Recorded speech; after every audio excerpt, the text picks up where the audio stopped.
கன்னியாகுமரி மாவட்டத்தில் dark night beat போலீசாருக்கு போக்கு காட்டிய அமாவாசை கொள்ளையன் போலீசில் பிடிபட்டார். அம்மி கொத்தும் தொழிலாளி அமாவாசை திருடனாக மாறி சொந்த ஊரில் கார், பங்களா, லாரி என தொழிலதிபராக உருவெடுத்த சம்பவத்தின் பின்னணி என்ன? பண்றது முழுக்க திருட்டு வேலை.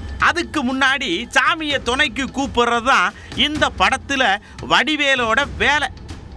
சேம் இதே ஸ்டைலில் திருடுவதற்கு முன்னால் முருகனுக்கு ஒரு கும்பிடு போட்டு திருடுவதை வழக்கமாக வைத்திருப்பவர்தான் பிரபல அமாவாசை கொள்ளையன் சுந்தர்ராஜ்.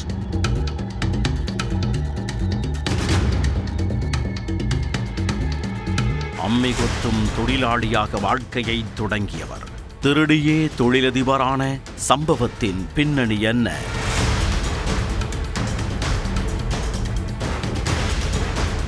கடந்த ஜூலையில் கன்னியாகுமரி மாவட்டம் குளச்சலில் அப்படி ஒரு சம்பவத்தை யாரும் எதிர்பார்த்திருக்க மாட்டார்கள். அடுத்தடுத்து 3 வீடுகளில் கதவை சத்தமில்லாமல் நம்பி உடைத்து உள்ளே புகுந்த மர்ம நபர் தூங்கிக் கொண்டிருந்த பெண்களின் கழுத்தில் கிடந்த தாலி சங்கிலியை பறித்து கொண்டு தப்பி ஓடி உள்ளார். அதன் விசாரணை முடிவடைவதற்குள் கன்னியாகுமரி நித்திரைவிடை பகுதியிலும் பூட்டி கிடந்த வீடுகளில் கொள்ளை நடந்தது. இந்த இரண்டும் அமாவாசை இருட்டு நேரத்தில் அரங்கேறியது. நைட் பீட் போலீசாரின் கண்காணிப்பிற்கு இடையே சுமார் 8ற்கு மேற்பட்ட வீடுகளில் புகுந்த மர்ம நபர் 40 சவரன் தங்க நகை, 2 கிலோ வெள்ளி பொருட்கள் என மெகா திருட்டில் ஈடுபட்டுள்ளார். லுங்கி, சட்டை அணிந்து கையில் கம்பி, கட்டை பையுடன் வரும் நபர் திருட்டில் ஈடுபட்டது சிசிடிவியில் தெளிவாக பதிவாகியிருந்தது.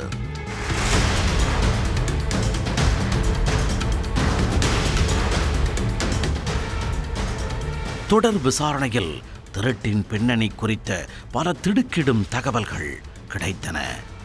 குளச்சலில் இருந்து நித்திரவிளை சென்று கொள்ளை சம்பவத்தை அரங்கேற்றிய திருடன் அங்குள்ள முருகன் கோவிலில் சாமி கும்பிட்டு பின்னர் களியக்காவிளை வழியாக திருவனந்தபுரம் ரயில் நிலையம் சென்றது தெரிய வந்தது. இதையடுத்து குளச்சல் தனிப்படை போலீசார் 5 மாதங்களாக கேரளாவில் முகாமிட்டு திருவனந்தபுரம் முதல் கொல்லம், எர்ணாகுளம் வரை 100க்கும் மேற்பட்ட சிசிடிவி காட்சிகளை கைப்பற்றி விசாரணை மேற்கொண்டனர். அதில் கொள்ளையன் பேருந்தில் ஏறி கோயமுத்தூர் சென்றது உறுதியானது.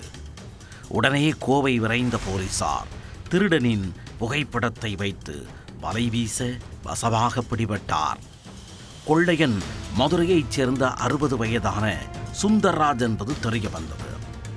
அம்மி கொத்தும் தொழில் செய்து வந்த சுந்தர்ராஜ் அதீத மிக்சி கிரைண்டர் வருகையால் தொழிலில் இழப்பு ஏற்பட்டு குடும்பத்தினருடன் வறுமையால் வாடி உள்ளார். வறுமையை போக்க 5 வருடங்களுக்கு முன் திருட்டு தொழிலில் இறங்கியவர் நைட் பீட் போலீசாரிடம் சிக்காமல் இருக்க அமாவாசை இரவு நேரத்தில் மட்டுமே திருட்டில் ஈடுபடுவார். தனி ஆளாக கொள்ளையில் ஈடுபடும் இவர் கதவை நேக்காக திறந்து திருடுவதில் கைதேர்ந்தவர். திருடியதும் எல்லையை விட்டு வெளியே தப்பிக்க மாட்டார். கொள்ளையடிக்கும் பகுதியிலேயே புதர்களுக்கிடையே பதுங்கி தூங்கிவிட்டு காலையில் எழுந்து கட்டை பையுடன் கூலி தொழிலாளி போல நடந்தும் பேருந்தில் ஏறியும் வேறு பகுதிக்கு சென்று விடுவார். அமாவாசை கொள்ளை முடிந்தவுடன் கேரளா வழியாக தப்பி கோவையில் உள்ள மகன் வீட்டில் பதுங்கி கொள்ளையடித்த நகைகளை விற்று பணமாக்கிய பின்னர் சொந்த ஊரான மதுரைக்கு சென்று விடுவதை வழக்கமாக வைத்திருந்தார். வறுமையில் இருந்த தான் புதிதாக பங்களா வீடு கட்டி வருவதாகவும் கார், லாரி, குட்டி யானை, ஆட்டோ வாங்கி டிரான்ஸ்போர்ட் தொழிலுடன் காய்லாங்கடை தொழிலும் செய்து சொந்த ஊரில் தொழிலதிபர் போல் வலம் வருவதாகவும் வாக்குமூலம் அளித்துள்ளார்.